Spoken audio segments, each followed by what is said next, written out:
The Rerun Banners of version 3.3 is one of the best ones that we've had so far, mainly because of Mornye's banner that will provide the chance to grab her S1 if S0 was all you could afford during her debut banner. Chisa's rerun is also the best time to grab a copy of her, not just because of her synergy with Hiyuki, but Denia as well, which opens up a new team composition with Denia occupying a sub-DPS role. In today's video, I'll be breaking down the pros and cons of having any of the 5-star rerun characters on your account from a build, team building, gameplay, and overall account improvement perspective.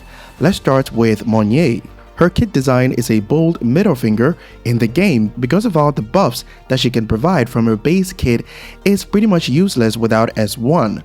But even without the buffs that she can provide from her Forte circuit, her buffing capabilities is actually close to Showkeeper due to the 25% damage amplification from her outer skill instead of the usual 15% from Showkeeper, Farina, and Buling's outer skill.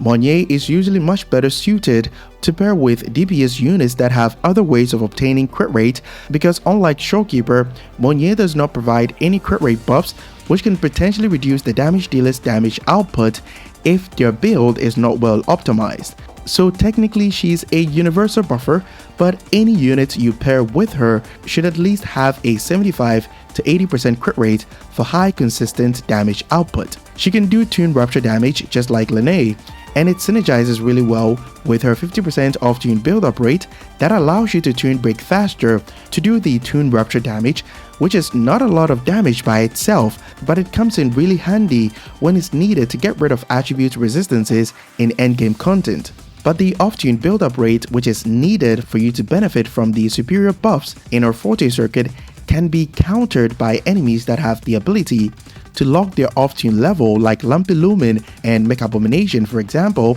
which reduces her value even more unless you have S1 that gets rid of all those disadvantages. Mornye is super F2P friendly because Discord Broadblade fits her perfectly due to the energy requirements from her Forte circuit. It actually makes her rotations much faster if you have an R5 Discord Broadblade because the additional concerto energy allows you to skip the enhanced heavy attack she does before she uses her liberation. But do keep in mind that this is only encouraged at S0. The last thing you need to be aware of is that the level of anti-interruption that she provides to her teammates from her domain is very minimal and pretty much a scam, so don't rely on it to protect you from knockbacks, or it shouldn't be one of the deciding factors that can convince you to pull for her. In summary, Mornye is a must-have unit for every account, especially since endgame modes now require multiple teams to clear everything, but get S1 to have your peace of mind.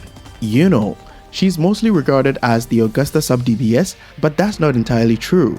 She's an absolute beast as a damage dealer, and she became even better with the addition of Lene to the character roster as her sub-DPS. Iuno fulfills multiple roles in your team building, including sustain through healing, decent damage output, 40% damage amplification from one life stacks from her Forte circuit, which she can give to herself and Augusta, and finally 50% heavy attack damage amplification that she can give to any heavy attack damage focused DPS like Alberena, Jian, and Phoebe. Since her damage output is really high for a hybrid unit, it's highly recommended that you properly invest in her like getting her weapon even when running her as a sub-DPS to take full advantage of her high damage multipliers, so she can be quite expensive to build as she forces you to have a good investment. But you can easily fix that with Shangliao's weapon, which is only about 3.5% worse than her signature weapon when the buff is active. The only issue with Shangliao's signature is that DPS Iuno delays the liberation after an intro skill to do damage with the stacks that she builds up first before casting the liberation to fill the Forte stacks back up again. Since you need to cast the liberation to get Shangliao's weapon buff, all the damage that you do with Iuno before the liberation will not benefit from the 48% damage bonus. Also keep in mind that the buffs from Shangliao's weapon can be refreshed with Iuno's skill, making it even more valuable. Iuno doesn't have a lot of flaws, but the notable one is the lack of any inherent skill that provides anti-interruption in her base kit design, so you have to be good at dodging if you don't want to lose a lot of damage. My pull advice for those that want her as a main DPS is to pull for her only if you have Lene, because the other Lene alternatives that provides liberation damage buffs are just not that great in the current meta. For early sequences, Iuno doesn't really need them because they don't fix anything wrong with her base kit design, but S2 is what I would aim for, not only to buff Augusta, but Iuno as well. Chisa.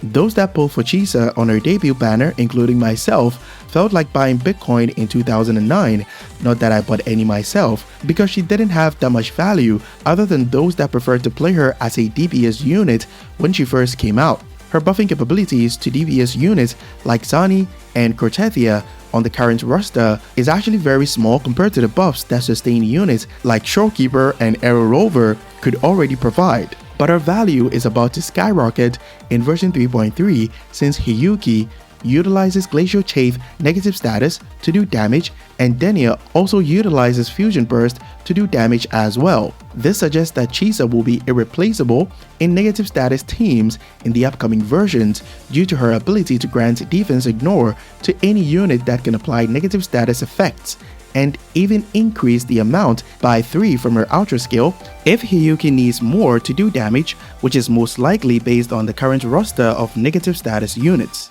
As of right now, Chisa doesn't have that many flaws aside from her diminished value in the team compositions of the current negative status DPS units that we have in the game. But a notable design flaw that I don't really like about her kit design is her long field time requirement before she outro from the field, even after getting Concerto from intro skills in the subsequent rotations. Long field time requirement is not a trait that sustained units should have, since the main focus is to outro quickly to grant buffs to other teammates, which can increase the damage that you do over a short period of time. This is not something that you can fix with gameplay unless you're playing highly aggressive form of quick swap, which is not something a majority of the player base can actually do. So you have to go for sequences like S2 so that she can do more damage within the long field time requirement. But do keep in mind that this is not a necessity. It's just that making her outro quickly is an added bonus that could have made her much better than what we have right now. As for her weapon, the buff that it grants to other teammates is only 24% damage bonus, so you can comfortably skip it and use Lustrous Razor or Wildfire Mark if you're more interested in her buffing capabilities for your negative status teams. My pull advice is to skip Chisa if you're not planning on getting Hiyuki and Denia, but keep in mind that it might take a while before Chisa can get another rerun, which will be a problem if you need her for a new negative status DPS that pops up in the future. Phrolova. It's been almost 9 months since her release, and she still maintains the title of the strongest hybrid unit in the game due to her mind-blowing inherent passives that grants her a lot of attack and crit damage, added to the fact that she's able to do damage on field and off field, which is rare among damage dealers in the game. One of my favorite things about Phrolova doesn't even have to do with endgame content, but the overworld in Rerun Waves. A lot of units usually require special modes for doing damage, which is usually activated by casting their liberation. So you always have to rely on generating resonance energy before you can start doing meaningful amounts of damage, which doesn't feel good in the overworld since enemies are even too weak to withstand the damage. But Phrolova is one of the best units for farming in the overworld because the enhanced skill and the enhanced basic attack does quite a lot of damage in a wide area of effect, which is good enough to clear all types of enemies. And her liberation does not require resonance energy, so you don't get the feeling of spending too much time on mobs in the overworld. Phrolova's gameplay can be quite smooth even at S0 because she can constantly stagnate enemies while regenerating forte stacks and group enemies as well from off-field, which is a huge quality of life change for her teammates because it reduces enemy aggression and prevents your teammates from chasing after enemies, especially in Whimpering Waste that can cost you a lot of points. But her team building is far more restrictive like Zani due to her dependency on Echo skill cast by her teammates, which heavily influence you to get Choyen or Cantarella. So I strongly advise that you only pull for Phrolova if you have at least one of these two units on your account, so that you don't suffer major damage losses. The best part is that you can even pair them together to do crazy amounts of damage from off field. As for her flaws, The notable one is how she can encounter a significant damage loss if you decide not to pull for her signature weapon, due to her damage being split between Echo skill damage and Resonance skill damage. The Echo skill damage from Hecate after casting Echo skills by her teammates only happens from off field, which means that her weapon is the only source of Echo skill damage amplification that you can get in the game, leading to about 30% damage loss if you're using String Master as her replacement. For sequences, Phrolova is fine as long as you have a weapon and Cantarella or Choyin, but you can target S2. The best part about S2 is that the base multiplier of the enhanced heavy attack increases by 75%, and each stack of Aftersound now increases the multiplier of the enhanced heavy attack further by 75%. With S2, she can now easily obtain 14 Aftersound stacks whenever she casts the enhanced heavy attack on top of the ones you'll get from Cantarella or Choyin, which makes the enhanced heavy attack hit like a truck. So S2 is a bit overkill in my opinion. My pull advice is to get her only if you have Choyin or Cantarella, because roughly half of her damage comes from Echo skill damage from Hecate, which can only be triggered when her teammates cast Echo skills. You also need to be ready to get the weapon, which can be heavy in terms of investment, since you also need to get Echo skill casting units on top of that. And if you're worried about power creep, because Phrolova has been around for quite some time, don't let anyone fool you, because Phrolova is still a top tier DPS that is on the same power level as Sigirica in multi-wave content, and can do even better if she's paired with Choyin and Cantarella. So she's not falling off anytime soon.